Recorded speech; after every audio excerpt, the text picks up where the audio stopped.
Divorce lawyers of Reddit. What's the most outrageous reason someone filed for divorce? My aunt was dating an unemployed dude for a while. He was staying in her house rent-free. They got married and were getting ready to go on the honeymoon when the new husband tells her he's not going because he has to take care of his plants at the house. Big fight. Aunt goes on the honeymoon with her sisters instead. She comes home and tries to kick him out of her house. He refuses to leave. She tries to get the police involved. Dude is live streaming on Facebook how he is being trapped in his own home. Police tell my aunt there is basically nothing they can do. Can file for eviction after a divorce. Dude gets to live in her house with his precious plants for like 3 months until everything legally gets worked out. Paralegal. A couple got divorced over a cat. Wife called cat Snowball because of white fur and only wanted the cat to eat wet food or chicken breast. Husband called cat Lily again because of white fur and believed it should only eat dry food. These two argued for a year over custody of the cat but did not give a crap about their human kids aged 15 months, 4 years, and 6 years old. Colleague handled a case where money was not an issue but the kids were. Neither parent wanted them. My mom worked in abuse and neglect counseling and juvenile justice. There are a lot more cases like this than I'd care to admit. Parents divorce and neither side wants a kid. Some of them are that neither side wants a kid but will fight over another kid. If ends up totally screwing them over because they have to live with the fact that their parents didn't want them. My aunt had a case where the wife had glued all of the outdoor hoses together so he wouldn't spend more time washing his vehicle anymore. When the glue didn't work she just cut them all up. When he bought new ones she filed for divorce.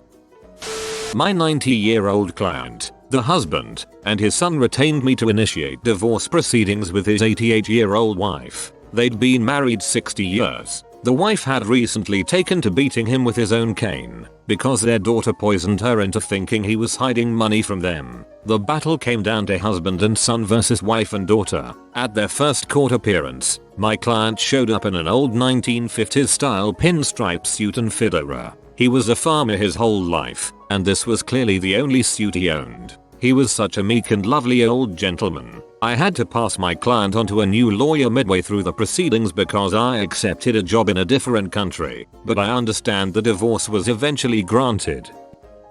Not a divorce lawyer, but I had a friend whose parents divorced for irreconcilable differences over time spent playing EverQuest.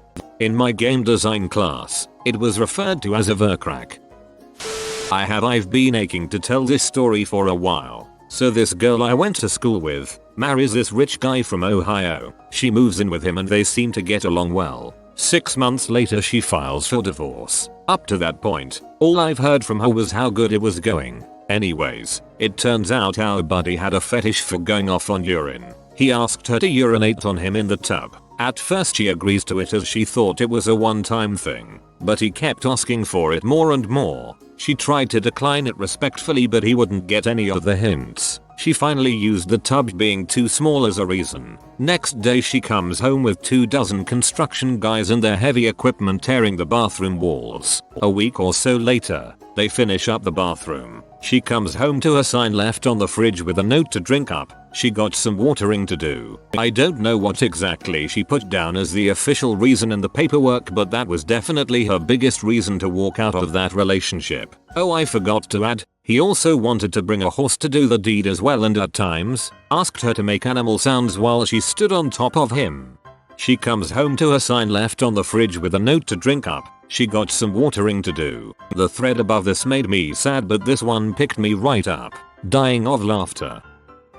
My grandfather's brother was a judge who presided over state issue marriages from time to time. One couple he married returned 6 months later to confirm the wedding and end their trial marriage. When he thusly informed them that there was no such thing and that they had been married for 6 months they subsequently broke up. That sounds nutty, but if you believed you so when they told you trial marriages were a real thing, the betrayal could very easily end a marriage. My dad was a divorce lawyer. He had a client who wanted to divorce her husband for 2 reasons. 1. He did not have enough hair on his chest. 2. He did not drive fast enough. Keep in mind this was in the 70s when chest hair was a bit more important. Crap, yeah, it would have been embarrassing to show up late at a pool party and your man not having a decent chest bush. I didn't like her anymore 2 days after being married. In sickness and in heath, till disinterest do you part. She was kidnapped in Mexico and he refused to pay ransom. Eventually her family managed to pay and she was left on the side of the road. It is not outrageous as in petty but outrageous as how absurd that is. Honey, I love you, but we agreed to save up money so we can purchase a house. Your ransom would really set us back. I knew a guy from a high school job who divorced his wife of 2 months because she would sleep with a nightlight but he could only sleep in total darkness, as they apparently never lived together until after getting married. He hated her nightlight so much that he would often sleep on the couch instead, but sometimes he would claim the bed for himself and lock her out of the bedroom for the night. This was an eccentric late 40s man working at a Burger King who acted like all the other high school co-workers were his best chums, and often told us these weird stories. I'm glad I don't work with him anymore. He had an argument with the new in-laws during the wedding and moved out at around 5 AM during the first night. Man, I was going to say that our client was served divorce papers for sending a couple $100,000 overseas in a scam, but dang, you guys got better ones than me. Dang, you are too stupid to stay married to. I was a legal assistant when this case came in, but this lady divorced her husband of 2 months because he got her an iPad case for her birthday instead of the expensive jewelry she wanted.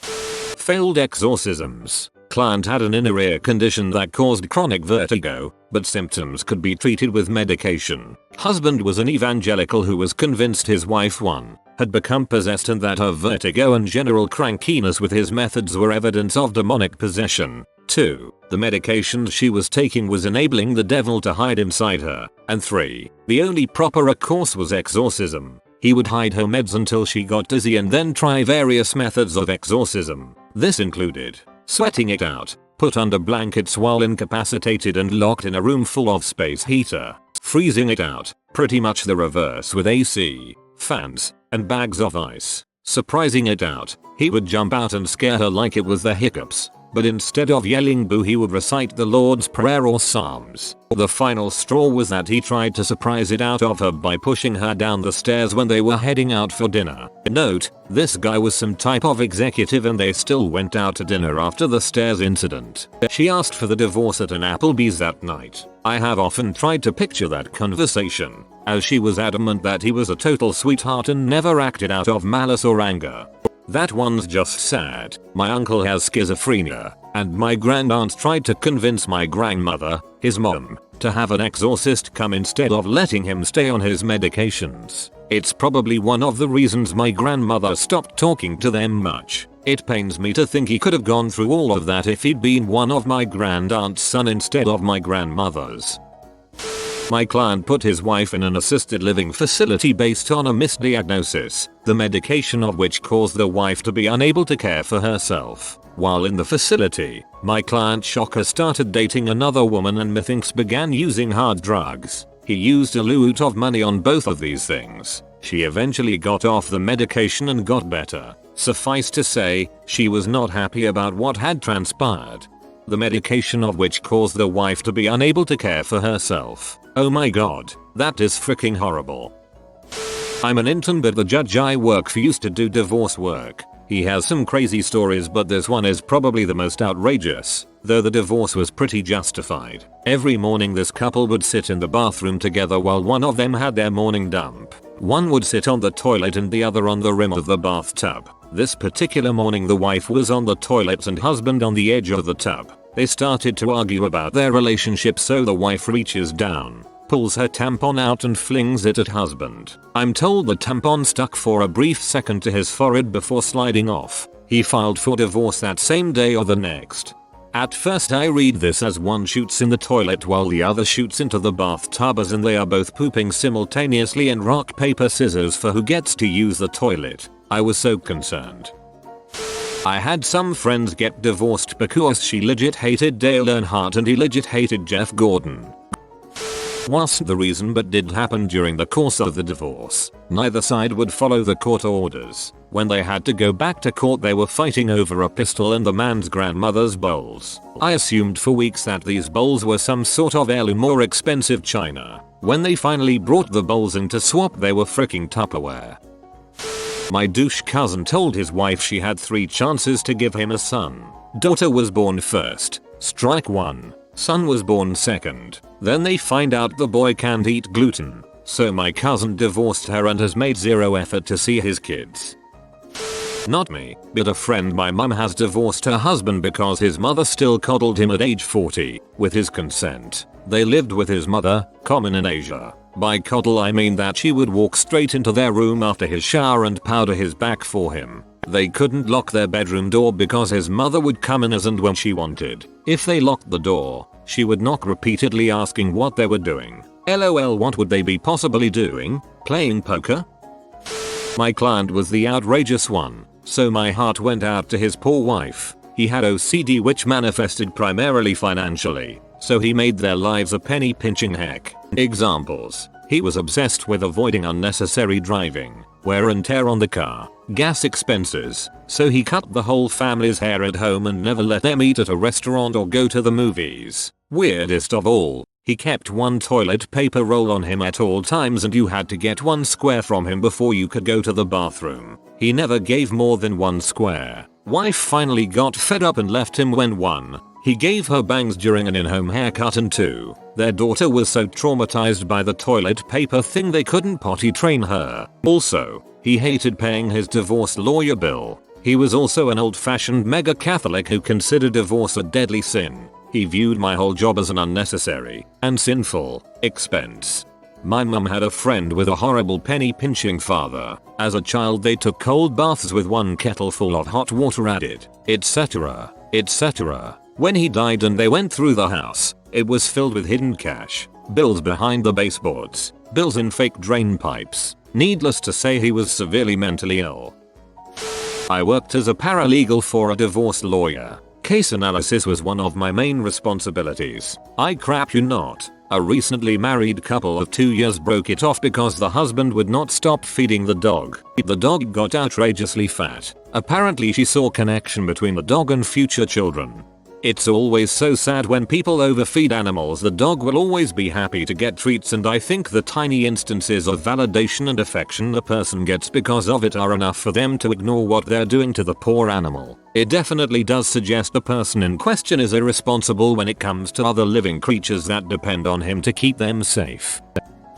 I am a lawyer that handles quite a few divorces, among other things, and I've seen all sorts of reasons for marriages ending. The only thing that is consistently true and relevant to this question is that it is never for just one reason, and it is never one-sided. In fact, I've started telling potential clients in our initial interview that I am well aware that I am going to uncover some dirt on my client in the process, not to scare them, but to put their mind to ease that I've seen worse. The fact that you haven't been 100% an angel up to this point doesn't scare me, and I'd rather find out about it from my client beforehand than later on from their spouse at the worst possible moment. All this is just to say that when you hear about people divorcing over one stupid argument or mistake, usually that's just the straw that broke the camel's back. That said, some of the lighter straws I've seen include a guy who is 100% convinced that his wife, our client, is actually a lesbian in love with his sister and just using him as a cover. But he also claims she is having sex with me to pay for her legal fees, and with every male whose phone number is in her call history. A woman who is divorcing my client because he was too sad after his father died last year. My client had to break down her door to get his father's ashes a few weeks after he left the house, and she refused to let him back in or give them to him. And a woman who claims my client was emotionally abusive towards her because he refused to yell at her and sat in silence ignoring her when she screamed at him. He has this recorded, time-stamped for the dates and times she insists the incidents occurred, and she's listened to them in his complete silence as she goes on tirades and insists this proves her point that he was emotionally distant and abusive. Not the most outrageous, but I had a client incur about 20 additional hours of billable hours because he and his ex-wife were battling and went to trial over their Star Wars collection. This was the only issue at trial. They were able to work out custody, child support, the house, but the Star Wars collection went to trial. The judge ended up splitting it in the most sholish way possible, basically giving each side half of what they wanted and then mixing and matching everything else and breaking up collections. When speaking about it at a conference, The judge admitted she did it because if they were going to act like children, she would treat them like children. The thing is, the value of this collection was over $100k, so hardly kids stuff. Neither side had it in them to appeal, nor was the case law on either side given judicial discretion in property distribution. You have been visited by the cook dog comment without food there is no paradise so that you never burn the steaks. If you are new to the channel I publish new videos every day. Until then, check another video, or don't. Either way, have a great day you magnificent people.